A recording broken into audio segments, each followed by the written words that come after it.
Hello everyone, আশা করি সবাই তোমরা ভালো আছো। আমিও খুব ভালো আছি। আজকে জামাই ষষ্ঠীর ব্লগটা তোমাদের সাথে শেয়ার করতে চলেছি। আর ব্যাকগ্রাউন্ড দেখে মমকে আর মাকে দেখে বুঝেই ফেলেছো যে আমরা এই বাড়িতে কিন্তু চলে এসেছি। শুক্রবার দিন চলে এসেছি এই বাড়িতে। তার কারণ হচ্ছে একটু বেশি দিন থাকা যাবে, এমনি তো আর আসা হয় না। তো গুড মর্নিং সবাইকে, সকাল হয়ে গেছে। আর এদিকে বাবাইয়ের সকালের মেনু একদম টেবিলে চলে এসছে। কি কি আছে সবটাই দেখাচ্ছি। আগে বাবাই বসুক, তারপরে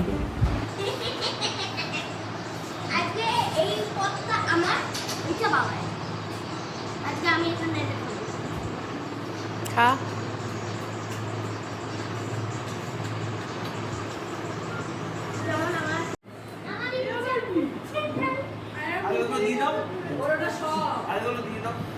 ওই তো বসো, আগে বসো, ওখানে বসো।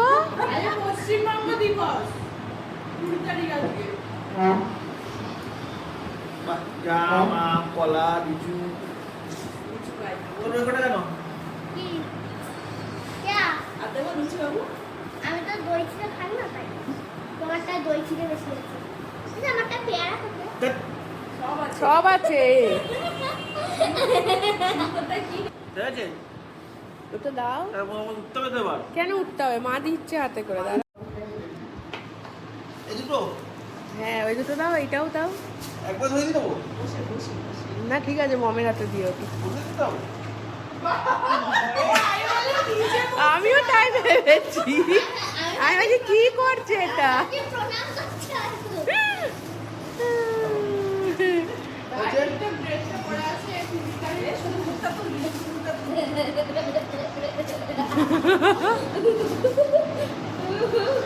একটা পাপি, একটা মামা। মমকে দাও, বাপি দাও।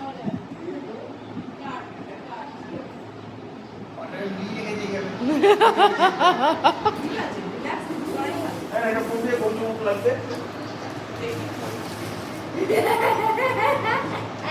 একটা ভিডিও আছে তো। কালকে দেখে নিয়েছিস একবার। গুরুজো গুরুজো লাগবে? গরুচর।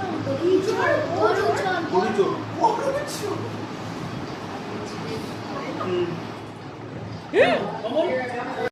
ওষুধ ফ্রি।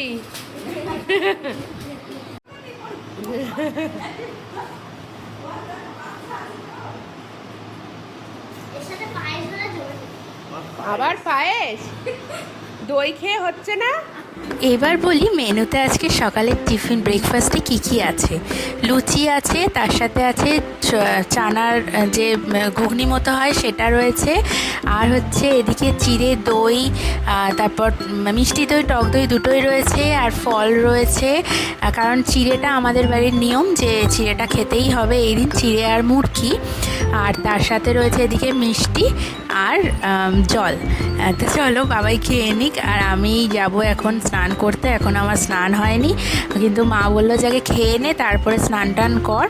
তো তাই ওরা খাচ্ছে লুচি আর আমি খাচ্ছি এদিকে দই আর ছাতু গোলা, মানে দই আর ছাতুর শরবত। তো আমি স্নান করতে যাব, তার আগে ভাবলাম যে আমাদের যে নিয়মটা সেটা একটু আগে রেডি করে নিই। এই যে পাখা নিয়ে নিয়েছি, নতুন পাখা প্রত্যেকবার আমাদের কিনতে হয়। আর তার সাথে একটা হলুদ সুতো বাচ্চার হাতে বেঁধে দিতে হবে, ওইটা নিয়ে নিয়েছি। একটা বাচ্চার প্রিয় ফল নিয়ে নিয়েছি। আর তার সাথে এই যে বান্ডিলটা দেখছো, বটপাতা, খেজুর, দুব্বো দিয়ে একটা বান্ডিল করা রয়েছে। তো স্নান করে বেরিয়ে গেছি এখন। তো এইবার এটা নিয়েই স্নান করতে হয় মা আছে যারা। তো আমাদের বাড়ির এটা নিয়ম, তো প্রত্যেক বছরই এটা করে থাকি। আর হচ্ছে এই যে পুপুর হাতে এখন এই কলাটা দিয়ে দিলাম, দিয়ে এইবার এই পাখাটা যেহেতু জল সমেত রয়েছে, এই পাখাটা দিয়ে এখন ওকে কি করব, হাওয়া করব। আর প্রথমে এটা দিয়ে একটুখানি জলটা ছিটিয়ে দিলাম। প্রত্যেকবার লবঙ্গকেও করি, কিন্তু এইবার লবঙ্গকে না নিয়ে আসিনি তো। আর লবঙ্গকে যেখানে রাখি ওইখানে রেখে এসেছি এবারে, কারণ এই বাড়িতে হচ্ছে একটু রং টং হচ্ছে, ওই জন্য প্রবলেম হয়ে যাবে। এবার সুতোটা পুপুর হাতে এখন বেঁধে দিচ্ছি। এরপরে রান্নাবান্না শুরু হবে, সেটাও দেখাচ্ছি তোমাদেরকে। আর যেটা মাকে দিয়েছি সেটাই এখন দেখাই। এই যে পর্দাটা দিয়েছি মাকে। এবারে এখান থেকে কি মনে হচ্ছে জানো, স্টুডিও। তুই বোতল ভরা ফটোগ্রাফার। হ্যাঁ কিন্তু ভাল লাগছে, বেশ চোখটা আরাম লাগছে। কেন বলতো? এমা কেন বলতো? হলুদটা আছে না, হলুদ কালার। আমার তো সাদাটা বেশি ভাল লাগছে। কিছু বেশি বুঝিস। নিচেটা বড় দিয়ে জল। জায়গায় নেই, পড়বো কোথায়? টিপি দে। ডিপে দিলে আবার পুরো বরফ হয়ে যাবে। বাবা।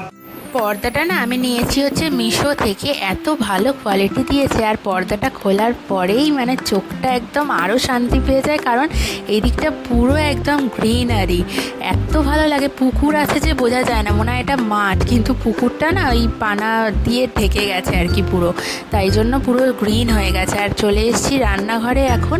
এখানে হচ্ছে দই কাতলা আজকের মেনু। আজকে যেহেতু শনিবার, ওই জন্য আমরা তো নিরামিষ খাবো, যেহেতু ষষ্ঠীর উপোস আমাদের, মা আর আমি, কিন্তু ওদেরকে চিকেন করে দেওয়া হচ্ছে।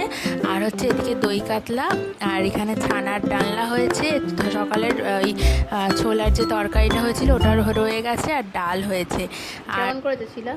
কি কম হচ্ছে কি বেশি হচ্ছে? বুঝতে পারছি। ওকে। পুরো পারফেক্ট। এত পারফেক্ট করলো কি করে? এই দেখো আমাদের ত্রিয়ান বাবু আগেই ছুটতে চলে এসছে, তাকে খুঁজতে খুঁজতে আবার মিষ্টি দিদিও চলে এসছে। আর ছোট দিদি ভেবেছে কি ও বাইরে বেরিয়ে গেছে, তাই জন্য ছোট দিদিও খুঁজতে খুঁজতে ওকে চলে এসছে এখানে।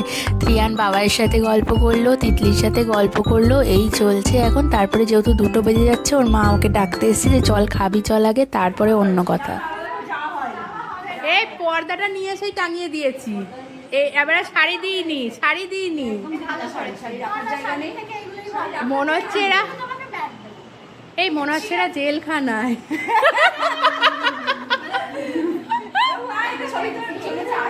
ওর ছবি তুলে নিয়েছি আমি, ভিডিও।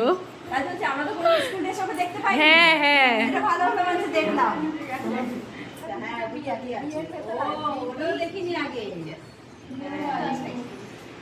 এ খিদে পাইনি মিষ্টি? হ্যাঁ খেয়েছো, টিফিন দিয়েছিলাম, তা খাসি না। কি টিফিন নিয়ে গেছিলিস? টিফিন কি দিয়েছিল রে? এই তোর মা টিফিন কি দিয়েছিল? ডালিয়া আর আলু ভাজা। তুই খাবি ডালিয়া দিলে?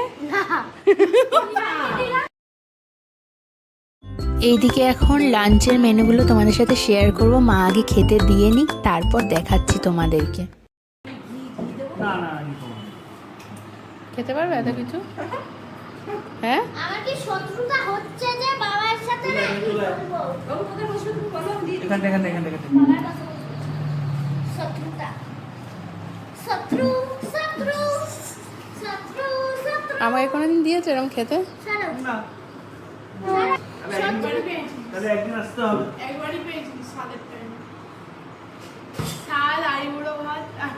আমার জন্মদিনে যদিও পাই, সেদিনটা ঝামেলা হয়, খুবই বিচ্ছিরি লাগে আমার। এই জন্য জন্মদিন না, বন্ধ। কোনো একটা টপিক নিয়ে হবে এই ঝামেলা। এই তো বলবি? সরো। আমি শুনতে আমার সরি। ওইদিকে যাবো আমি। কি বলছো? বলছি যদি ষষ্ঠীর পরের দিন অনুষ্ঠানটা করা হ্যাঁ, হয়, তাহলে মেয়ে জামাই দুজনকে নেক্সট টাইম তাই হবে। সেটা কথা বলিনি আমি।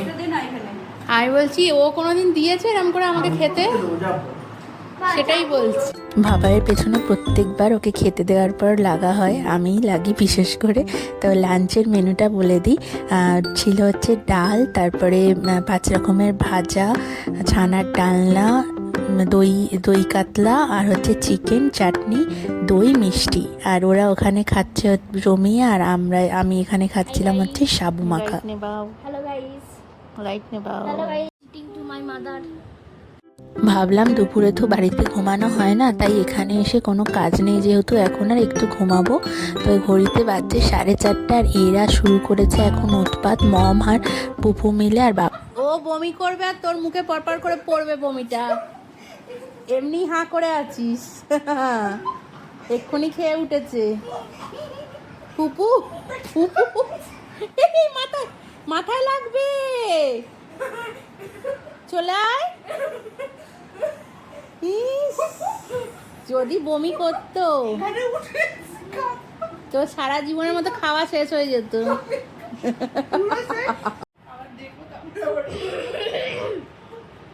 কাকিমা বলুন এই নিয়ম কি? এই বাড়ির নিয়মটা কি? আমি সেটা পুপু এখন চাদর মুড়ি দিয়ে বৌমা সেজেছে আর মম সেজেছে শাশুড়ি মা, ওকে আশীর্বাদ করছে আর প্রণাম করছে। এই করছে সিরিয়ালের নাটক করছে, যে সিরিয়ালে কীরকম নাটক হয়। তখন তোমাদের যখন ঘড়িতে 4:30 বাজছিল, বললাম না একটু ঘুম ঘুম পাচ্ছে, ঘুমাবো। রে বাপরে বাপ, তারপর কি আর ঘুম হলো। এখন ঘড়িতে 6টা বাজে। এই যে আমরা রেডি হয়ে গেছি এখন। বাবাই বললো চলো একটু ঘুরে আসি সবাই মিলে। এক বোতল নিয়েছে। ঠান্ডা না, ঠান্ডা না। আমরা একটু বেরাচ্ছি এখন, ঘুরতে যাচ্ছি, দেখি কোথায় যাওয়া যায়।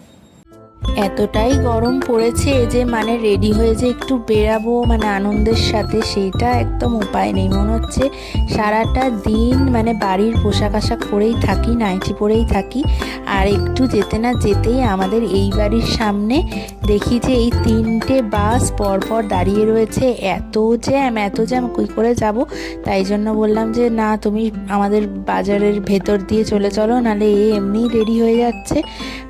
তার জন্য আমরা কোথাও বেরানোর আগে বাবাই আমাদের জিজ্ঞাসা করে যে কোথায় যাব আমরা সে আর বলে মানে বুঝে পাই না যে আমরা কোথায় যেতে চাইছি আসলেই।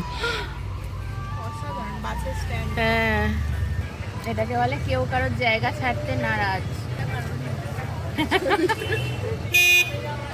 কারোর বাবারই জায়গা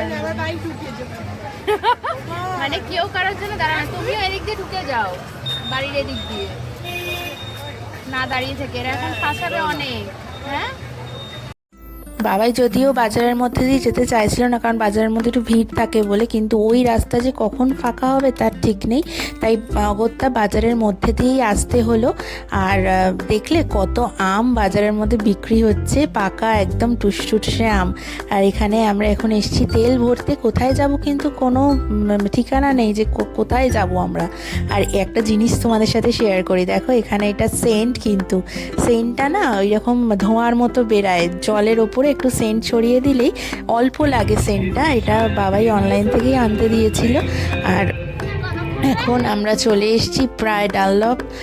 তো এখান থেকে এখন দক্ষিণেশ্বরে যাওয়ার প্ল্যানিং হয়েছে মোটামুটি।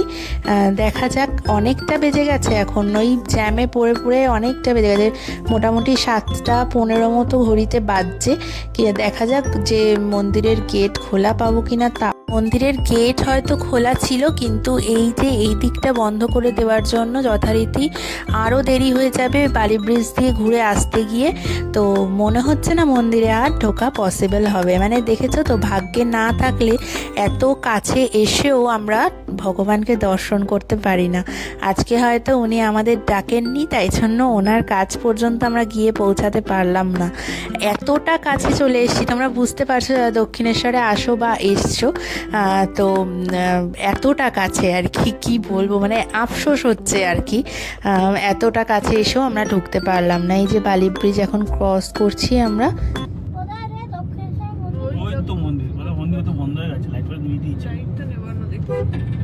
এত কাছে আসার পরে এখান থেকে মন্দিরটা স্পষ্ট দেখা যাচ্ছে। আর বাবাই হঠাৎ করে বলে উঠেছে গাড়ি চালাতে চালাতে যে মা, এত কাছে এসেও আমাদের সামনে ডাকলে না, আমরা দেখতে পেলাম না তোমাকে, সামনে কি হলো, হঠাৎ করে জ্যাম হয়ে গেল আর আমরা মন্দিরটাকে নমস্কার করতে পারলাম, ভগবানকে নমস্কার করতে পারলাম দূর থেকেই। তো যাই হোক, এইটুকুনি আজকে ভাগ্যে ছিল, আর কি করা যাবে। আমরা চলে এসেছি এখন বাড়িতে। আর বলো তো, আমার মতো শাড়ি পরে ঢং করতে কার কার ভালো লাগে? মানে শাড়ি পরতে কে কে ভালোবাসো? আমি কিন্তু ভীষণ ছোট্ট থেকে শাড়ি পরতে ভালোবাসি, আর ছোট থেকে সবাইকে শাড়ি পরিয়ে দিতেও ভালোবাসি। আর আজকে আমি তো মেকআপ আর্টিস্ট, শাড়ি তো পরাতেই হয়। ভীষণ ভালো লাগতো ছোট থেকে এই প্রফেশনটা। আর এখন না ওরা খেতে বসে গেছে, বাবাই আর পুপু মম। আর আমরা এখানে সাবুটা ভেজানো যেহেতু ছিল, নষ্ট করবো, তাই জন্য বললাম সাবুর পোলাও বানাই মা। এই উপোসের সময়গুলো সারাদিন ধরে মিষ্টি মিষ্টি খাওয়ার পরে এরকম পোলাও সাবুর খেতে ভীষণ ভালো লাগে। আর একটু ঝাল ঝাল করে বানিয়েছি তো, মানে মুখে মনে হচ্ছে মানে স্বাদ ফিরে এসছে। ওই জন্য আজকে বাইরে না বেশি কিছু খাইনি। আমি খাই না সেরকম বাইরের জিনিস, কিন্তু তাও মমরা খেলো হচ্ছে দই ফুচকা, আর আমি একটুখানি জাস্ট ঘুগনি খেয়েছি ব্যাস। আর খিদেও পেয়ে গেছিলো ভীষণ। তো এখানে বাপির সাথে এখন পুপু বিছানা করতে শুরু করে দিয়েছে। বাপিকে বলছে দাঁড়াও তোমাকে আমি আজকে বিছানা করে শোয়াবো, তো তাই জন্য হাতে হাতে করছে বিছানা। এখানে চাদর পাতাপাতি চলছে। তো আজকের ভিডিওটা এখানেই শেষ করছি, আবার কালকে দেখা হচ্ছে। কালকে হচ্ছে জামাই ষষ্ঠীর খাওয়া দাওয়ার ব্লগ হবে।